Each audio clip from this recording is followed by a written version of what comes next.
ये आकाशवाणी है। प्रस्तुत है कार्यक्रम न्यू इंडिया समाचार।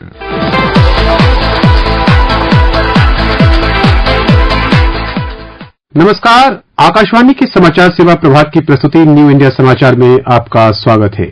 श्रोताओं, आज हम आपके समक्ष 1 से 15 फरवरी का अंक लेकर प्रस्तुत हुए हैं। श्रोताओं, जीवन के कुछ क्षण ईश्वरीय आशीर्वाद की वजह से यथार्थ में बदलते हैं। वर्ष 2024 की 22 जनवरी उसी यथार्थ का ऐतिहासिक पवित्र पल बन गया है। इस दिन अयोध्या में श्री राम जन्मभूमि पर रामलला की प्राण प्रतिष्ठा का समारोह सभी भारतीयों और दुनिया भर में फैले राम भक्तों के लिए पवित्र अवसर बन गया है। चारों ओर प्रभु श्री राम की भक्ति का अद्भुत वातावरण भव्य दिव्य नव अयोध्या का साक्षी बना है। जिस स्वप्न को अनेक पीढ़ियों ने वर्षों तक एक संकल्प की तरह अपने हृदय में संजोया, उसकी सिद्धि ऐसे समय में हुई है जब राष्ट्र विकसित भारत के संकल्प के विराट लक्ष्य के लिए संकल्प शक्ति के साथ चल पड़ा है। महात्मा गांधी कहते थे कि राम राज्य का विचार ही सच्चे लोकतंत्र का विचार है। गांधी जी के ऐसा कहने के पीछे वर्षों का उनका अध्ययन था, उनका दर्शन था। राम राज्य अर्थात एक ऐसा लोकतंत्र जहां हर नागरिक की आवाज सुनी जाती थी और उसे उचित सम्मान मिलता था। प्रधानमंत्री नरेंद्र मोदी के नेतृत्व में केंद्र सरकार पहले दिन से ही प्रयास कर रही है कि श्री राम के आदर्शों पर चलते हुए देश में सुशासन हो, देश में ईमानदारी का राज हो। यह सही अर्थों में राम राज्य ही है जिसने सबका साथ, सबका विकास, सबका विश्वास और सबका प्रयास की प्रेरणा दी है। किसी भी राष्ट्र के लिए अपने इतिहास, अपनी विरासत, अपनी संस्कृति, अपनी उज्जवल परंपराओं पर गर्व उसके विकास को नई पहचान देता है। हम समग्र विकास की ओर कदम तभी बढ़ा पाते हैं जब देश अपनी सामाजिक सच्चाइयों और सांस्कृतिक पहचान का समावेश करता है।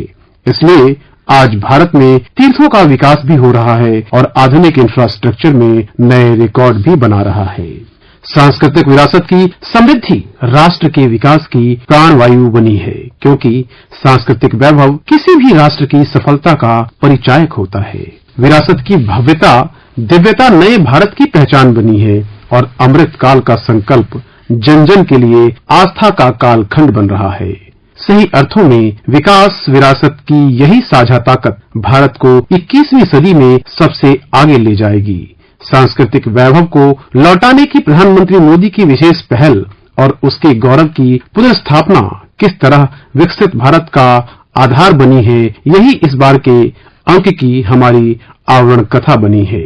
आइए सुनते हैं राम राज की संकल्पना पर प्रधानमंत्री नरेंद्र मोदी क्या कहते हैं।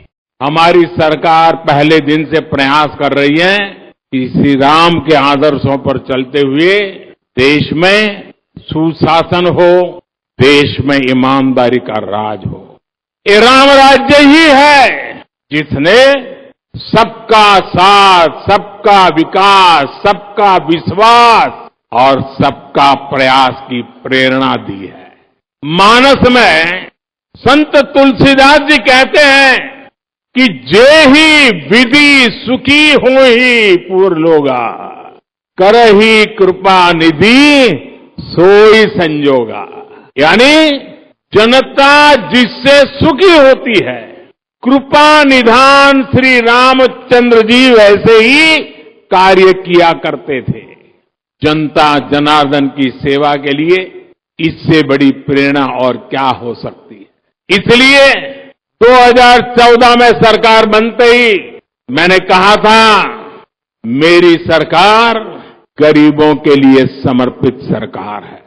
इसलिए हमने एक के बाद एक ऐसी योजनाएं लागू की जिससे गरीब की मुश्किलें कम हो, उनका जीवन आसान बने। इस 22 जनवरी को अयोध्या का दृश्य कुछ वैसा ही था जैसा 14 वर्ष के वनवास के बाद श्री राम के अयोध्या वापसी के समय मनाई गई दीपावली।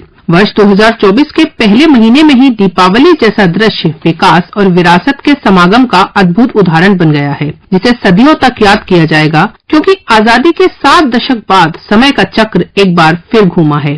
देश अब लाल किले से गुलामी की मानसिकता से मुक्ति और अपनी विरासत पर गर्व की घोषणा कर रहा है।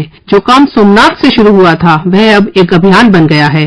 आज अयोध्या में नव्य भव्य दिव्य राम मंदिर हर भारतीय की चेतना में अंकित हुआ है तो सांस्कृतिक विरासत की समृद्धि का प्रतिबिंब बन गया है।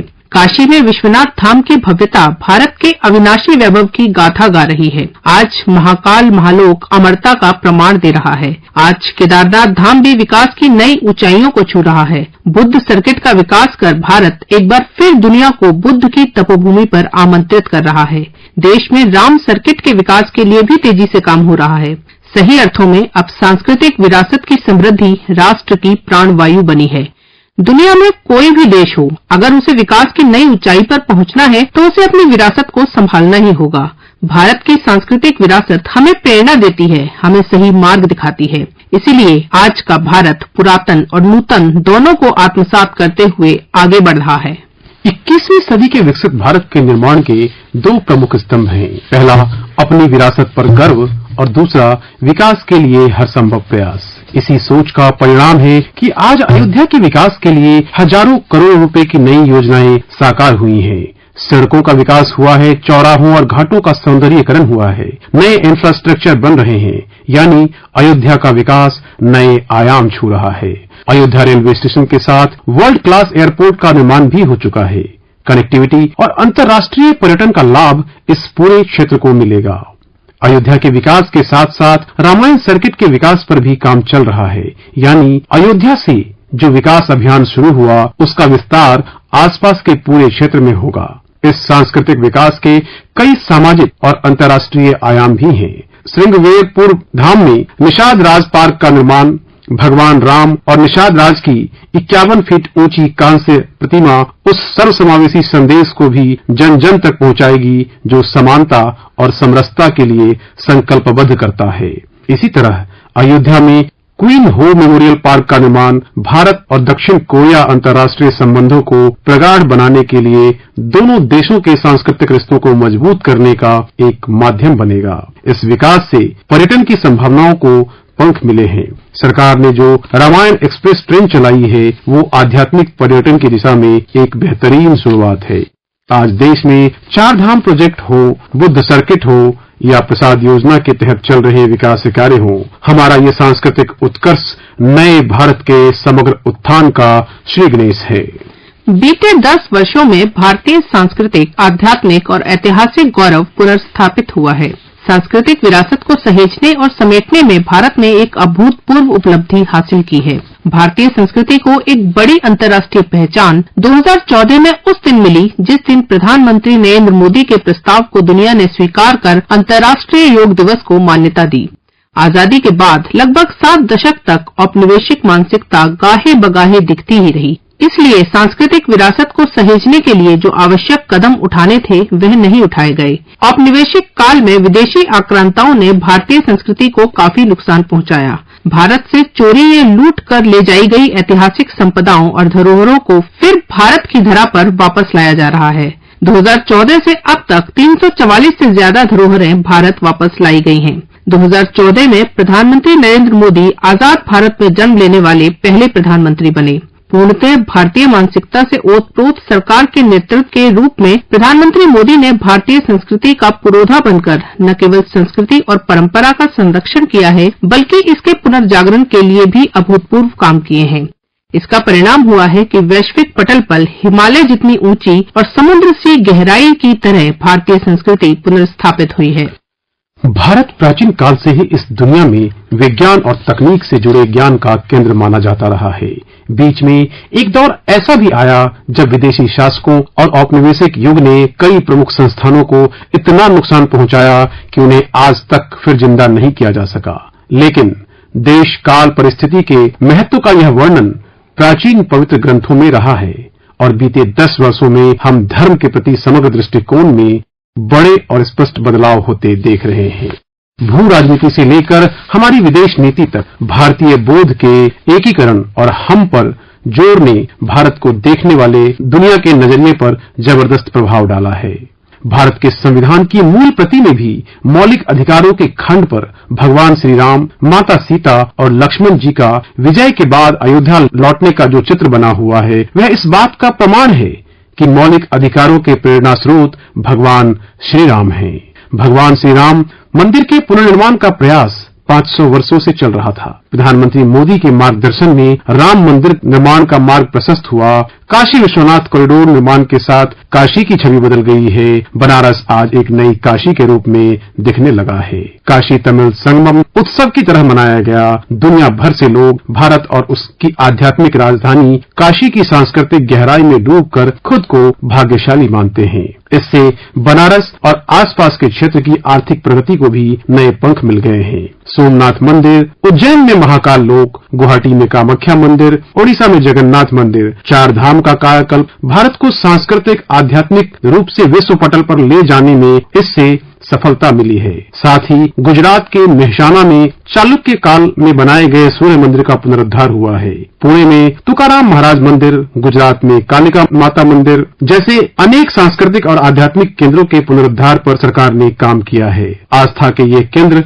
सिर्फ एक ढांचा नहीं बल्कि भारत के लिए प्राण शक्ति है, प्राणवायु की तरह है। ये हमारे लिए ऐसे शक्तिपुंज हैं जो कठिन से कठिन परिस्थितियों में भी हमें जीवंत बनाए रखते हैं। इसी सोच से बीते कुछ वर्षों में एक दीर्घकालिक दृष्टिकोण के साथ पुनरुद्धार की पहल हुई है। देश के विभाजन के समय करतारपुर साहिब सीमा के उस पार रह गए थे। वहीं आज पवित्र गुरुद्वारा करतारपुर साहिब का द्वार खुला है, जिससे करोड़ों सिखों की आस्था को पूरा किया गया है। अपने धर्म की रक्षा करने के लिए सिखों के 10वें गुरु श्री गुरु गोविंद सिंह के बेटों ने खुद को दीवार में चुनवाना स्वीकार किया था। उन वीर बालकों को स्थायी रूप से सम्मान देते हुए प्रधानमंत्री मोदी ने 26 दिसंबर को वीर बाल दिवस के रूप में मनाने की शुरुआत की। हाल ही में बनी संसद की नई इमारत के निर्माण और इसकी शुरुआत ने भी भारत के स्वर्ण युग की यादें ताजा कर दी हैं। प्रधानमंत्री मोदी ने 28 मई को जब नई संसद में चोल राजवंश से जुड़े सेंगोल की स्थापना की तो यह देश के लिए जड़ों से जोड़ने वाला क्षण रहा। सांस्कृतिक पुनरुद्धार के दौर में देश सभी धर्म के आस्था केंद्रों के पुनरुद्धार पर काम कर रहा है। संस्कृति और सांस्कृतिक जड़ों से जुड़ाव के कारण बीते 10 वर्षों में प्रधानमंत्री मोदी ने स्वयं अनेक बार सीमावर्ती क्षेत्रों, केदारनाथ धाम, बद्रीनाथ धाम एवं अन्य संप्रदायों के धार्मिक स्थलों की यात्रा की और भारत की विविध संस्कृतियों के पुनरुद्धार की दिशा में उल्लेखनीय प्रगति के लिए कदम उठाए। 2014 से अब तक भारत की कई सांस्कृतिक धरोहरों को यूनेस्को से मान्यता मिली है। यह प्रमाणन भारत की संस्कृति को विश्व भर में पहचान, भारतीय सांस्कृतिक विरासतों के पुनरुद्धार की ओर एक महत्वपूर्ण कदम है। दुनिया में कोई भी देश हो, अगर उसे विकास की नई ऊंचाई पर पहुंचना है तो उसे अपनी विरासत को संभालना ही होगा। हमारी विरासत हमें प्रेरणा देती है, हमें सही मार्ग दिखाती है। इसलिए आज का भारत पुरातन और नूतन दोनों को आत्मसात करते हुए आगे बढ़ रहा है। एक समय था जब इसी अयोध्या में श्री राम लला टेंट में विराजमान थे। आज पक्का घर सिर्फ रामलला को ही नहीं बल्कि पक्का घर देश के 4 करोड़ से ज्यादा गरीब परिवारों को भी मिला है। आज भारत अपने तीर्थों को भी संवार रहा है तो वहीं डिजिटल तकनीक की दुनिया में भी भारत छाया हुआ है। आज भारत काशी विश्वनाथ धाम के पुनर्निर्माण के साथ ही देश में 30,000 से ज्यादा पंचायत भवन भी बनवा रहा है। आज देश में सिर्फ केदारनाथ धाम का पुनरुद्धार ही नहीं हुआ है बल्कि 315 से ज्यादा नए मेडिकल कॉलेज भी बने हैं।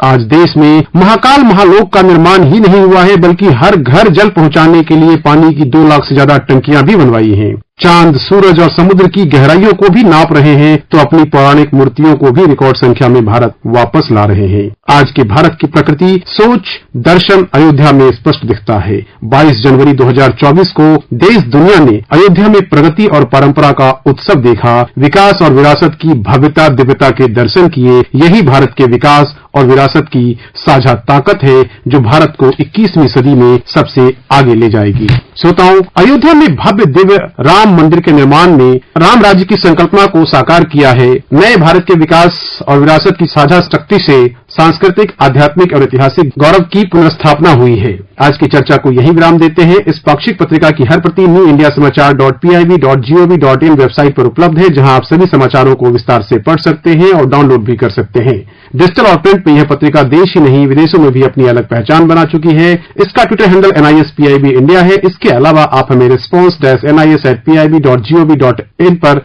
ईमेल के जरिए अपना सुझाव भी भेज सकते हैं। तब तक के लिए धन्यवाद।